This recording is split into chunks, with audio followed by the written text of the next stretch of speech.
financieros del mundo. Klaus, con todos estos golpes, da la sensación que el dinero de las pensiones de todos los chilenos se ve siempre en permanente riesgo, ¿no?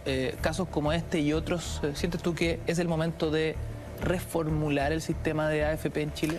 De ninguna manera el punto de vista de la toma de riesgo, porque la alternativa, por ejemplo, es un sistema de reparto. En un sistema de reparto, y lo vivimos 50 años en Chile, desde los años 25, que fue iniciado el sistema estatal obligatorio de reparto bajo el gobierno Alessandri Padre, ¿no es cierto?, hasta el año 81 que se reformó. Los riesgos que vivieron las personas que aportaban al sistema de reparto y recibían pensiones fueron mayores que los riesgos que hoy día enfrenta una persona prudente. ¿Qué es una persona prudente? Una persona que es aversa a riesgo financiero y por tanto tiene su fondo en el fondo D o en el fondo E. ¿De dónde provienen esos riesgos? De golpe inflacionario. Del hecho de que cada vez eran más los jubilados y menos los activos y por tanto tendencialmente lo que sucede es que las pensiones se reducen.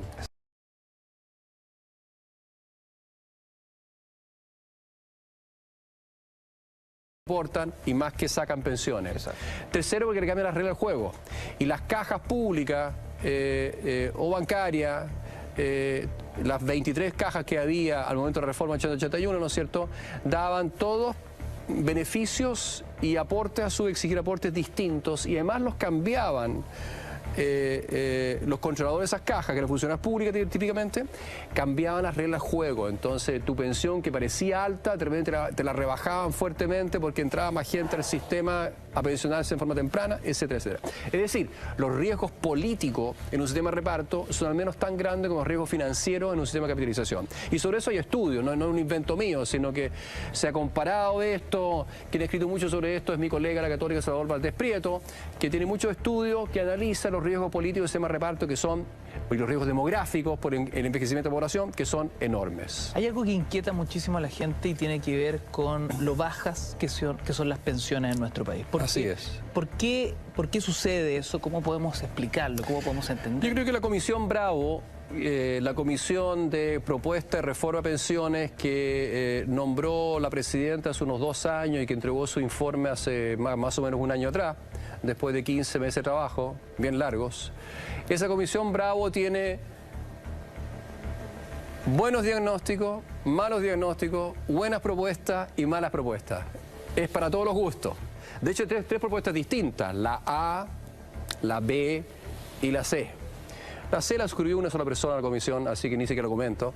La A y la B la suscribieron 12 personas y 11 personas respectivamente. Y tiene muy buenos diagnósticos, buenas propuestas.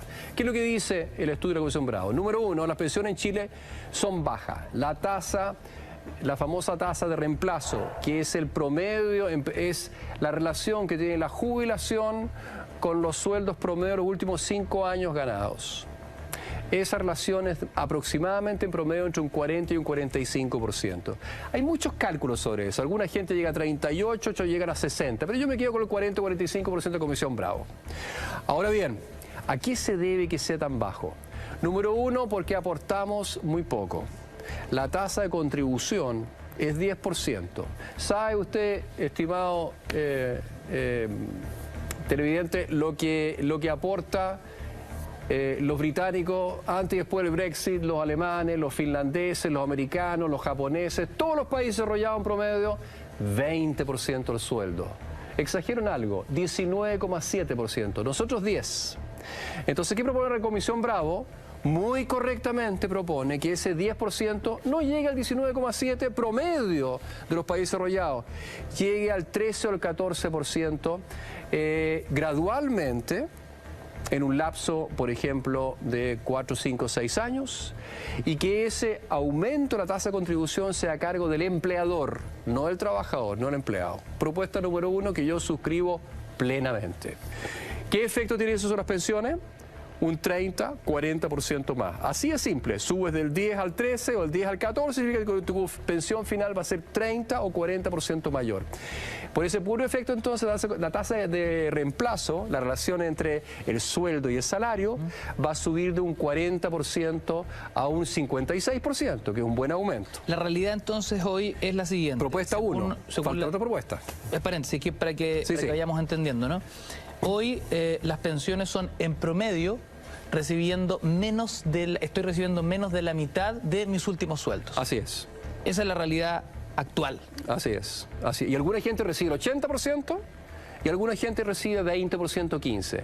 ¿Quiénes reciben 80%? Los que han aportado durante toda su vida laboral, desde los 20 años hasta los 60 en caso de las mujeres, o los 20 a los 65 años, los hombres reciben más porque aportan más años. ¿Quién recibe 20%, o 15%, o 10%, o 40%? Las personas que tienen muchas lagunas previsionales.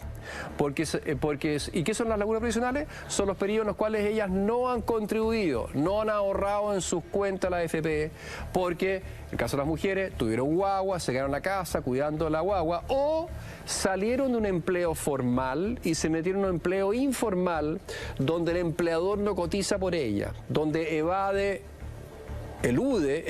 la ley, ¿no es cierto?, comete un acto perseguido por la ley, que es no hacer las imposiciones a su empleado o su empleada, ¿no es cierto?, y por tanto ese empleado o esa empleada pierde porque no tiene contrato.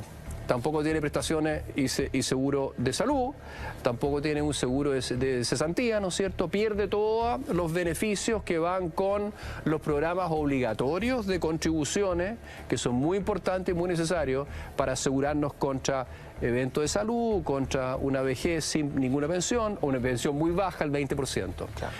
Si tú en Chile arreglas el grave problema, y eso no se arregla de un día para otro, ni por ley, ni por grandes cambios, esto es un proceso muy lento.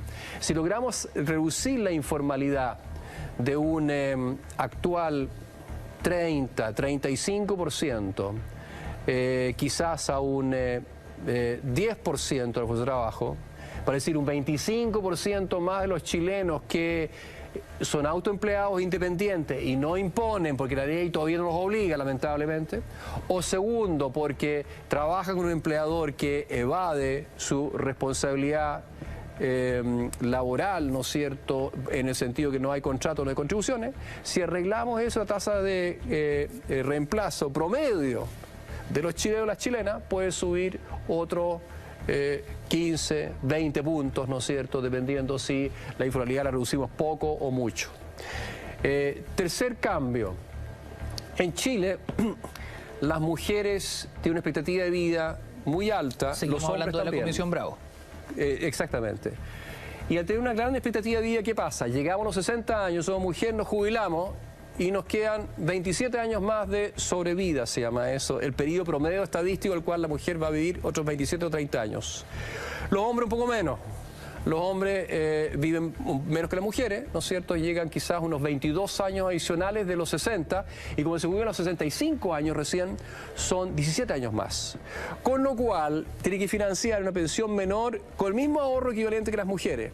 Y con eso las mujeres reciben una pensión particularmente más baja que los hombres, porque tienen una sobrevida mayor y se jubilan antes en promedio que los hombres. Eso es lo que más preocupa a la gente en casa. Eso preocupa a la gente. Estamos viendo ahora, más, el sistema te castiga con tu pensión. No es el sistema que te castiga la mala suerte que vives demasiado. Ahora, ¿cómo se arregla eso en todos los países de la OCDE? Con sistema de reparto, sistema de capitalización. Muy simple y políticamente muy difícil. Subir la edad de jubilación. De los 33 países miembros de la OCDE, Chile incluido, aproximadamente 28 o 29 han subido la edad de jubilación en los últimos 10 años. Muy fuertemente. Los alemanes se jubilan a los 67. 67 en Alemania. 67. Los americanos, 65, en promedio 66, y viven menos que los chilenos o las chilenas. Viven un año menos. Los americanos viven menor que en Chile. Y eso hay que hacerlo bajo un sistema de reparto del Estado, con caja pública, como son varios países de la OCDE, o un sistema de capitalización, como son otros sistemas de la OECD, como Australia, por ejemplo, Holanda o Dinamarca, ¿no es cierto?, donde hay sistema de capitalización, pero también aumentaron las edades de jubilación, porque simplemente las lucas no dan.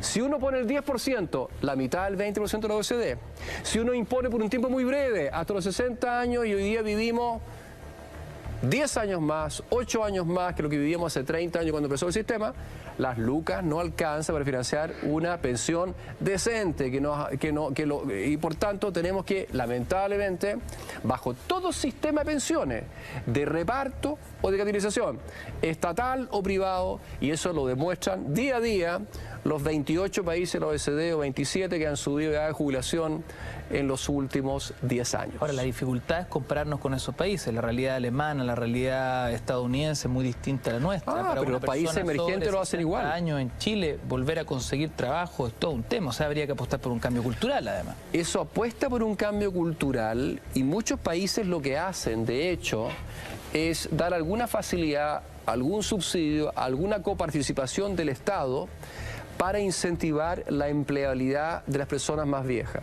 Ahora, la empleabilidad de las personas más viejas tiene relación con su productividad. Y hay varios estudios que muestran que la productividad de un chileno hoy día de 55 años es la misma que un chileno de 45 años hace 30 años atrás. Vale decir, nuestra mejor salud, preventiva, curativa, nuestra mejor alimentación, aunque eso está un poquito en discusión por todo el tema desde la obesidad, que es un problema serio, hasta el correspondiente etiquetado de alimentos, ¿no es cierto? Pero en general nuestra expectativa de vida es mayor porque nuestra salud es mejor. Y nuestra salud es mejor, eso a su vez significa que naturalmente nuestra productividad laboral es mayor, lo que significa que somos más empleables. Las presiones por echar a los viejos eran muy fuertes hace 30 años para los viejos de 50 o 55. Hoy día esto se ha corrido 8, 10 años, pero tú tienes toda razón, Ignacio, esto requiere un cierto empujón del Estado, ciertas condiciones creativas que algunos países de la OECD se la han ingeniado ya para definirla, para mejorar la empleabilidad de los más viejos. ¿No podemos comparar con los países OECD? Los países en desarrollo hacen lo mismo, también aumentan la edad de jubilación. Lo que pasa que el envejecimiento de Chile, de la población, es mucho más comparable a un país desarrollado, porque nuestra expectativa de vida es la de un país desarrollado. Claro. Y, insisto, los países desarrollados tienen tasa de contribución en vez de nuestro 10%, el 19,7%. Entonces ya han trabajado en eso mucho antes que nosotros, si tienen el 19,7% hoy día. Pero la expectativa de vida es muy similar a la de los países desarrollados, pero ya han hecho la pega también aumentando la edad de jubilación. Y a eso tenemos que ir sí o sí. Aunque cueste políticamente, se puede hacer de una forma de manera que no afecte a los que son mayores 50. Por ejemplo, aumentar la jubilación a los menores de 49 hoy. Vale decir que cuando ellos se jubilen, ya no se jubilen a los 60 años, sino que las mujeres quizás a los 66 años y los hombres no a los 65, sino quizás a los 66 años o 67, como lo hace Alemania y muchos otros países de la OECD. ¿Qué otras buenas propuestas ha puesto sobre la mesa la Comisión Bravo? Reforzar el pilar solidario. También me gusta mucho eso. El pilar solidario, ¿en qué consiste? Muy simple. Si las lucas ahorradas no alcanzan para una pensión solidaria moderadamente decente, el Estado entra y da un complemento que se llama el aporte pensional solidario a la persona de ingresos bajos o la persona que no alcanzó a contribuir mucho porque trabajó mucho tiempo en los mercados informales sin contratos, sin contribuciones. Ese aporte hoy día es relativamente pequeño. Claro. Y por tanto, ese complemento, por tanto, es relativamente modesto. Yo creo que el Estado podría hacer un esfuerzo, por supuesto esa plata hay que sacarlas de otro lado, de otros programas sociales ineficientes o de gasto de consumo gobierno ineficiente o alguna inversión pública ineficiente para llevar esos fondos y de una forma inteligente subsidiar más a la persona que no alcanza a tener un colchón privado de esfuerzo propio y complementar el esfuerzo propio que hizo una AFP con un mayor aporte solidario. Con esos 3 cambios más algunos otros cambios de segundo orden. Tiene mucha propuesta. Con esos 3 cambios con los cuales yo coincido plenamente, la Comisión Comisión Brown, las propuestas del Grupo A, arreglamos el 90% de las pensiones bajas en Chile. El 90% del problema está arreglado por esas 3 medidas. Nuestro sistema de pensiones de capitalización, que significa contribuciones privadas y los fondos manejados por AFP, es mucho más fuerte para resistir la caída en tasa de natalidad que un sistema de reparto. Un sistema de reparto, usted que nos observa acá, que tuvimos en Chile por 55 años, es muy simple. El Estado y sus correspondientes cajas recoge los aportes, las contribuciones a los trabajadores, los mete todo dentro de un saco y paga todas las pensiones a los jubilados de hoy día. No sobra ni un peso. Típicamente falta peso porque son deficitarios, porque las promesas de pensiones son mayores que lo que contribuye la gente. Eso es insostenible cuando la tasa de natalidad cae y la tasa de expectativa de vida aumenta, porque cada vez más son los jubilados y cada vez menos son los que contribuyen la población activa. En ese proceso que se llama transición demográfica estamos viviendo intensamente hoy en Chile. Hoy día estamos entrando a la etapa en la cual el porcentaje de población trabajadora, digamos, entre los 18 años, 65 o 63 en promedio, está empezando a disminuir en Chile, lo que significa que si tuviésemos un reparto, estaríamos subiendo automáticamente la edad de jubilación y las tasas de contribuciones todos los años para poder solventar las pensiones. En el caso de nuestro sistema actual, las tasas de natalidad que disminuyen no nos afecta mucho. Lo que nos afecta es la tasa de esperanza de vida, es decir, el hecho de que la mortalidad se va corriendo en el tiempo, que significa que nos alcanza, las pensiones se van disminuyendo. Y justamente por eso, para evitar esa merma a las pensiones, tenemos que subir las tasas de contribución y las tasas de la edad de jubilación.